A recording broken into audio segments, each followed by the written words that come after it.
Hey guys, welcome into 614 and Beyond. I am your host, Jason, aka Fire the Cannon, and as always, we are brought to you by the Last Choice Network. We may not be your first choice, but maybe we will be your last. We're going to talk Blue Jackets today. We're going to jump right into the Blue Jackets. We're 8 games into the season, and it is time to do a recap. So far, there have been lots of ups, lots of downs, and lots of in betweens. Lots of broken bones, lots of injuries. So let's get into it. It's been a wild ride, and we're going to go ahead and break it down real quick for you. First, before we do that, we do have some news and notes to go over. Patrick Laine did come back last night after suffering a hyperextended elbow. And just before that, we had Justin Danforth and went down with a shoulder injury. He's going to be out essentially the remainder of the season. Nick Blankenberg got hurt a couple games ago. We don't know what he's all about, at least his injury anyway. And then it just came down today, October 26th, that Adam Boquist broke his foot against Arizona, and he will be out for the next 6 months. I'm sorry, not 6 months, 6 weeks. Jeez, I got months on the brain here. But they did end up calling up Gavin Bayreuther the other day, and also today they called up 6th overall draft pick in 2022, David Jiricek. So I know through 5 games, I think he has 4 points up in Cleveland, so he's been doing pretty well. And he'll be 19 in a few weeks, so we're about to see what he's all about. And hopefully he gets some playing time, and it's going to be interesting seeing a 19-year-old defenseman flying around the NHL. You don't really see too many of those nowadays. Usually it takes a long time for these guys to develop anyway, but we shall see how that goes. All right, well, let's jump into it. So opening night was, I should say the season opener against the Carolina Hurricanes. Now, the Jackets had a very, very unfavorable schedule to start the season. And on the road in Carolina really wasn't my idea of having a good season opener at all, period. So it was going to be interesting to see. I mean, obviously, Carolina is a powerhouse, big, strong, can score. They can pretty much do it all. So it was going to be interesting. So we had a watch party at our bar, and a bunch of people showed up. And they had some games and gave away some stuff. And I actually got to take Fire the Cannon Jr. with me, which was pretty cool. We got to hang out, and we got to eat some food and watch the Blue Jackets. And I think he actually won something from my guys Bucket and Boomer, won a T-shirt or something like that. So I know he still rocks it. So he went and won himself a nice little prize. So it was a pretty fun night. That was pretty much the only fun of the night. A couple things happened early. I'm trying to pull it up here. I believe he scored his first goal. Patrick Laine, I believe it was in the second period. Patrick Laine scored his first goal of the season, and it was a laser, a missile per the norm for Patrick Laine, but he scored, and that was pretty much it. That's all I have to report on the scoring front for the Blue Jackets. Unfortunately, he did get hurt that same period, I believe. Got a hyperextended elbow, which, by the way, if it's never happened to you, it is excruciatingly painful. I did it playing baseball a long time ago, and I could not throw a ball for a month or so. So that was pretty bad. But anyway, the Hurricanes took over, and that was pretty much it. The final 4-1. There was not a lot to report in that game. Like I said, Patrick Laine scored the goal, and Hurricanes pretty much just bombarded the Blue Jackets that night. So they started the night off, or the season, 0-1. And then we come to opening night. Opening night was on a Friday night, and we had been planning this for months. Just a bunch of us planning this for months, and starting off our day super early in the morning, and we were going to go down and pretty much start partying hard pretty early. A bunch of us met up for breakfast, ate our breakfast around 11:30 noon, and then headed straight to our bar for some pregame action about 7 hours ahead of time. It was pretty wild, pretty wild night, pretty wild day. Got to see a lot of people that I had, talked to on Twitter or Facebook over the summer, and got to hang out with all my friends, and a lot of people don't know. Well, actually, a lot of people know, but some of you guys might be listening don't know. But me and Sarah Kent and the Union Blue Soldiers actually helped create a beer with Endeavor Brewing called Union Soldier, and we it's sold in a 16-ounce can, and we drank them out that night. We actually we bought and drank everything that they bought from Endeavor. So I'm very proud of everybody that was involved. I'm very proud of all the drinkers who who drank it all, and they had to reorder more for the next week. So that was really fun, and we had those beers, and then we had our march to the arena, and then we went into the arena and watched the Blue Jackets play the Tampa Bay Lightning. That didn't end well. The first period was just wild. There were five goals scored in the first period. Unfortunately, we never, we lost. We were down at 3-2 at the end of one, and that was pretty much it. We never scored again. Tampa Bay beat us pretty heavily, 5-2. That was just not. I mean, it was. I guess it was fun at the beginning, but it was just not good. So Johnny Gaudreau scored his first goal. Gus Nyquist scored, and then that was pretty much it. So not a lot to report on that. We got our butts whooped, and that was it. So unfortunately, to start the season, we immediately had to fly to the St. Louis to play in that house of horrors over there. Very rarely do we ever beat St. Louis, and even rarer do we actually beat them in St. Louis.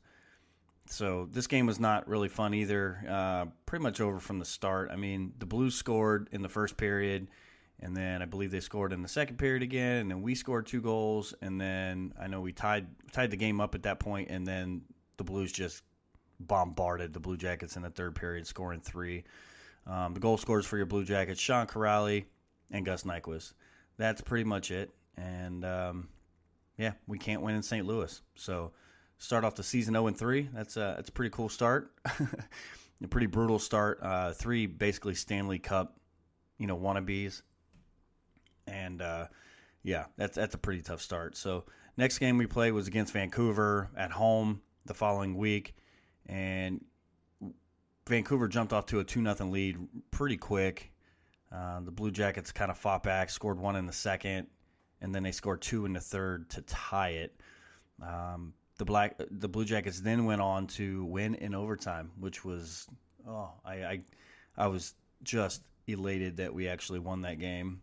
Being down 2-0 in the first couple minutes of the game is never a good start. Vladdy Gavrikov scored his first goal. Zach Werenski scored a goal. Johnny Gaudreau scored another goal, and then Justin Danforth also scored a goal. So plenty of scoring all around there. That was pretty fun to beat. Anytime you beat Vancouver or any Canadian team, really, it's good. So next game against the Nashville Predators. Now, 2 things. 1, we never beat Nashville ever. And 2, I'm glad we actually got them at home because it was just absolutely dreadful on the road. So going into this game, the Blue Jackets, through their history, were 30, 66, and 1. That's 30 wins, 66 losses, and a tie. So not very good record. I mean, they pretty much have owned us for the entirety of history, of Blue Jackets history. The Predators jumped out 2-0 in the first period. And I said, you know what, the onslaught is on. It is absolutely on. Both teams scored 1 goal in the second period. But then the third period came around, and something happened. Not sure what it was. Maybe they're just tired of getting embarrassed by Nashville. But the Blue Jackets scored 4 goals in the third period, and the Blue Jackets beat their almighty nemesis, the Nashville Predators, 5-3. Just amazing. I walked out of there and tapping everybody on the shoulder saying, oh my God, we beat the Nashville Predators. Like, a lot of people, especially a lot of newer fans, they don't understand how hard it is for this team to overcome and beat Nashville, period. It's even worse in Nashville. In 22 years, we have 9 wins in Nashville. 9 in 22 years. So anytime we beat this team, I'm just elated. So your goal scorers that game, Johnny Gaudreau actually had a pair of goals. Justin Danforth had another goal. Jake Bean scored a goal. And let's see, and Nick Blankenberg scored a goal. So Nick Blankenberg came back, and I believe this was his second game at this point, but he came back and scored a goal. He actually had two points in that game. So finally got around to beating the Nashville Predators, which is just amazing, and I love it. Let's see here. The next game, Pittsburgh at home. Kind of same thing. We never really beat Pittsburgh. I know everybody wants us to be rivals, but we never really beat Pittsburgh, which is just terrible. I can't. Don't get me started. I actually, this was a really bad game for me personally, as I saw a lot of things in that arena that I disagreed with. I won't bring a lot of it up, but the guy sitting in front of me with a Johnny Gaudreau jersey, rooting for Pittsburgh, was just terrible. Just absolutely terrible. And I gave it to him all night long. I gave it to him as long as I could until he complained about me.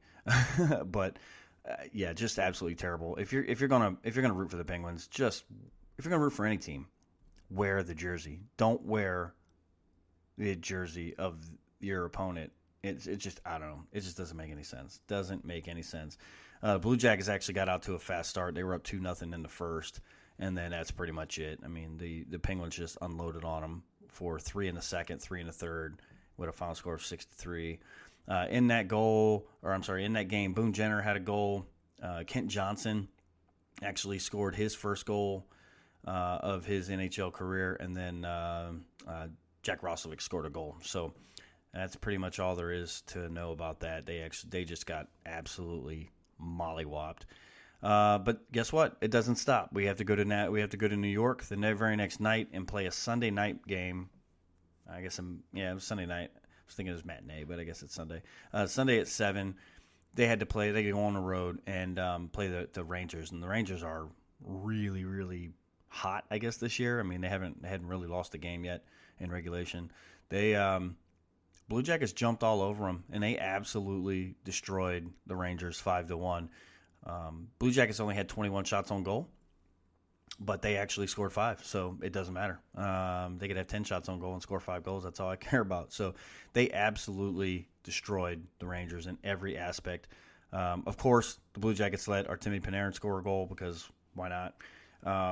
But your goal scorers for the Blue Jackets: Andrew Peeke scored a goal. Zach Werenski scored a goal. We have Eric Robinson, Yegor Chinakhov, and Kent Johnson scored his second goal. That's the second in as many games. So some secondary scoring there from I would say from Peeke and Eric Robinson and Chinakhov really get the job done against the Rangers. So there we go. We got a good win on the road, and everything's looking good. What are we?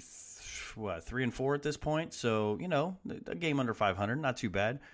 And that brings us to last night. The Arizona Coyotes, or the Fighting Kachinas is what I call them, come in limping.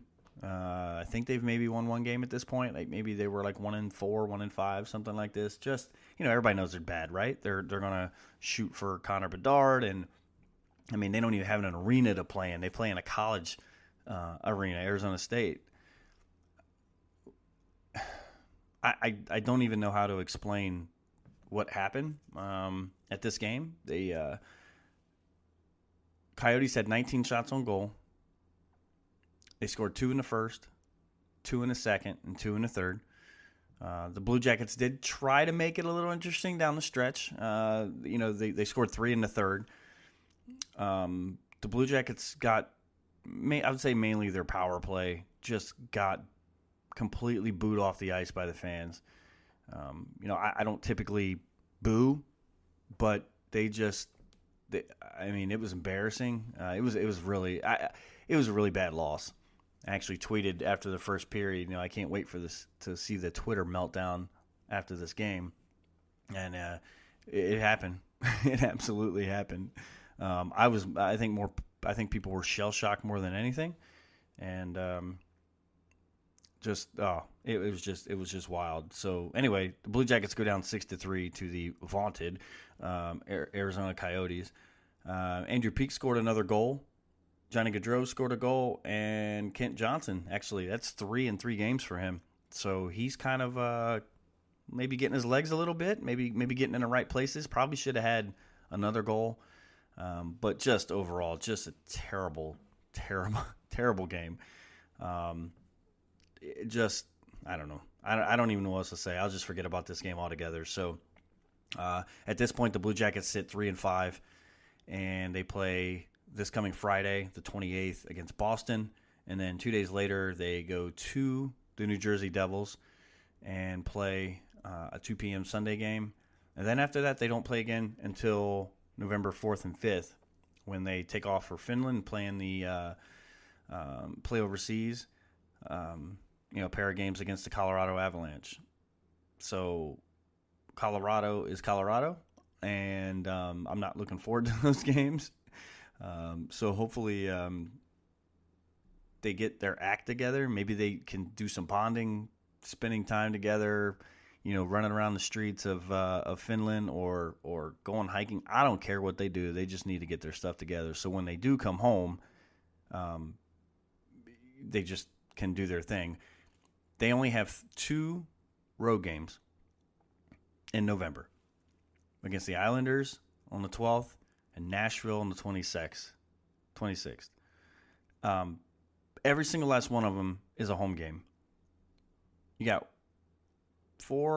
8 home games in November. They need to do something. They need to get hot. They need to string some wins together and kind of get back in this thing. I was never really expecting the playoffs, but I wasn't really expecting this type of play either. So hopefully they can get their act together and do their thing here, because it's going to be it's going to be rough. It's going to be a rough little bit for us, for the fans. I would imagine, obviously, the coaches and the organization. It's going to be pretty rough. So, like I said, as of right now, they're sitting at 3-5, and hopefully they can pull some stuff together. So, right now, your goal leader going into this next game is Johnny Gaudreau at 5. He has 5 goals on the season. Kent Johnson has 3, and then there's a whole slew of guys with 2. Your assist leader would be Jake Voracek, shocker, with 5. The next one, Yegor Chinakhov, actually has 4 assists. He's second, tied with Jake Roslovic, and then Gaudreau and Jenner and a bunch of others have 3. So your points leader as of right now would be Johnny Gaudreau at 8, so he's a point per game. That's nothing shocking there. And then you have a bunch of guys with 5. Kent Johnson, Chinakhov, Roslovic, Voracek. So, having a couple guys at a point per game, or, 3/4 of a point per game, it's fine by me.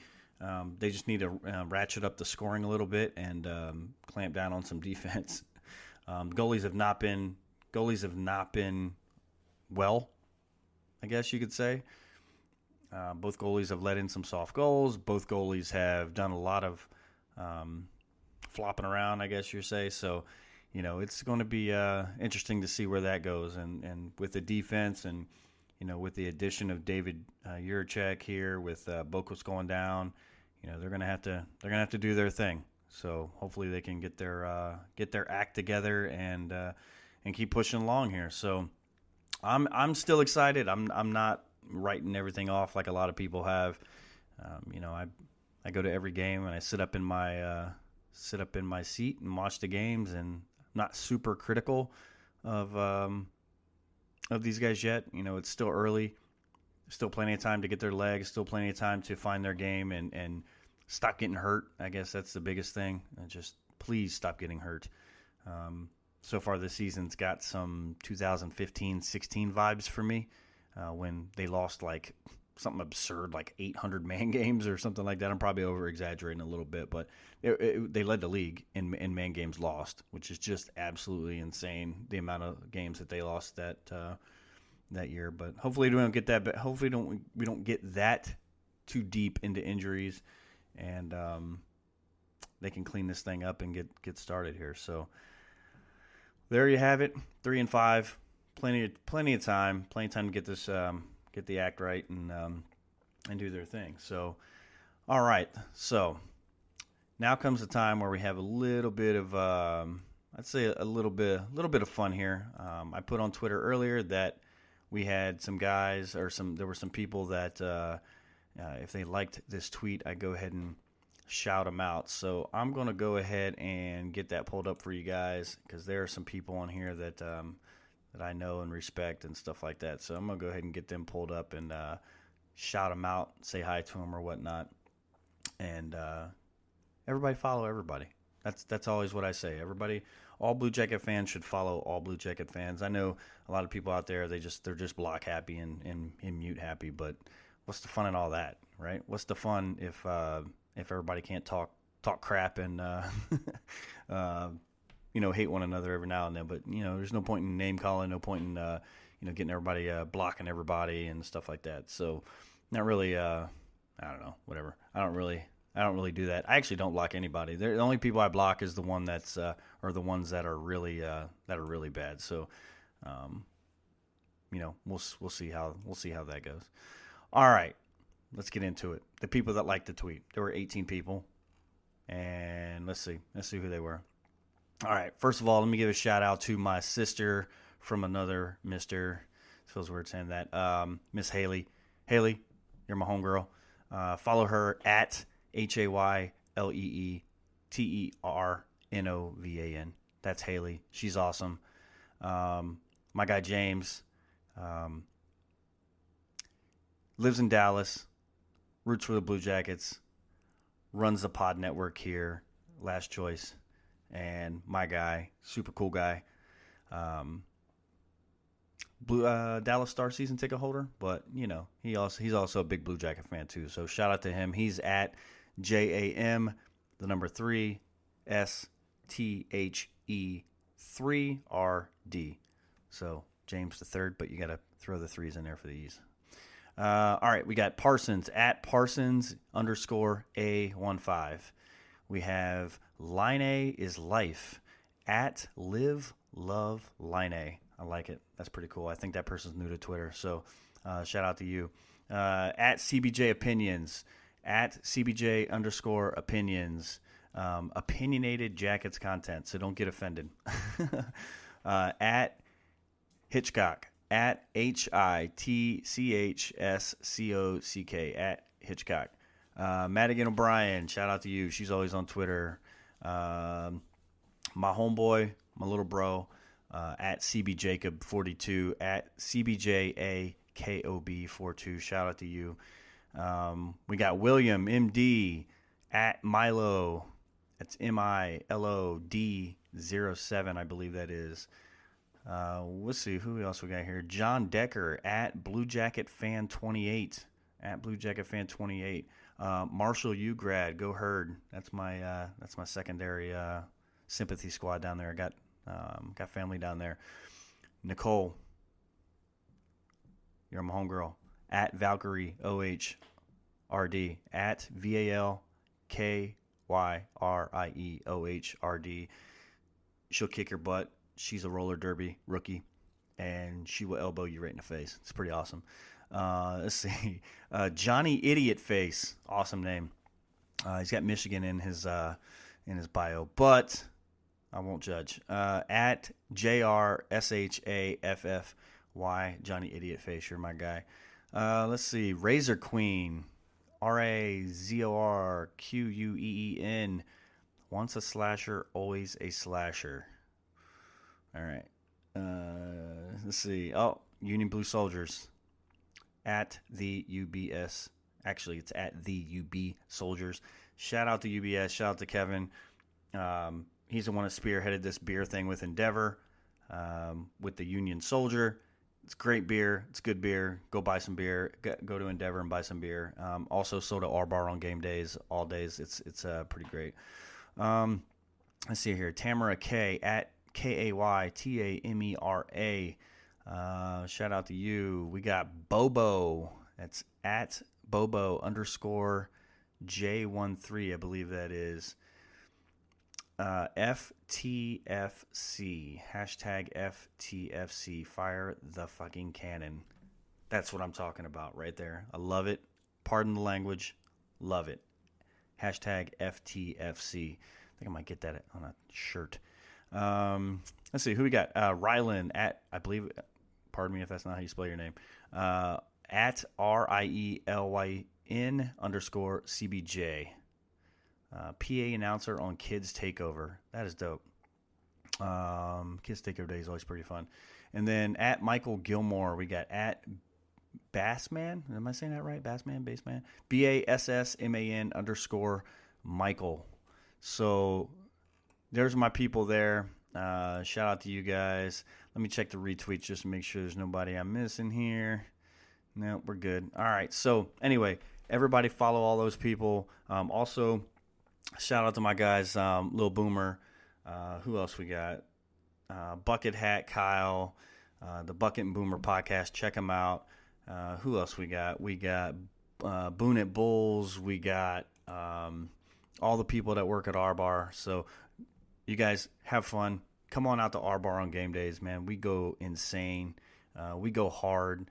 I went really hard on the Pittsburgh night, and I regret every second of it. That's 5 days ago. I think I'm still feeling that day. So, who else am I missing? I feel like I just gotta, like, I'm in a good mood. I just need to, like, shout people out. So, shout out to my beer partner, the one that helped me taste test and pick out labels and do all that fun stuff. Sarah ______ Kent. Yeah, shout out to Michael Neff, my resident, well, we call him our resident foreigner. So there you go. He's out in San Diego. Shout out to him. Condescending DK. You guys are great, man. I love all you guys. I'm going to wrap this up because I could probably just talk all night. But check it out. Go to Endeavor Brewing. Let me find the address for you real quick. So Endeavor Brewing and buy the Union Soldier beer. Union Soldier beer sold in a 16-ounce can. The label is insane. I love it. Everybody loves the label. Endeavor Brewing and Spirits, 909 West 5th Avenue. They're in Grandview. I think they close at like 10 p.m., so they're open pretty late.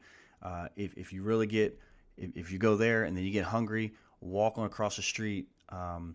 My guys and gals over at Romeo's Pizza, dude, check Romeo's out. They're awesome, man. Friends of the pod here. We love them a lot. And go get pizza and then go get beer. I mean, what can you do? And also come out to our bar on game days and drink with us, have a beer with us. We're always sitting out there doing our thing, and then we go to the arena and do it again, and then go back to our bar and do it again after the game. So we got a lot of games left. We've been going really hard over the course of like 4 home games, so I doubt we ever slow down. But that's all I got. The Blue Jackets.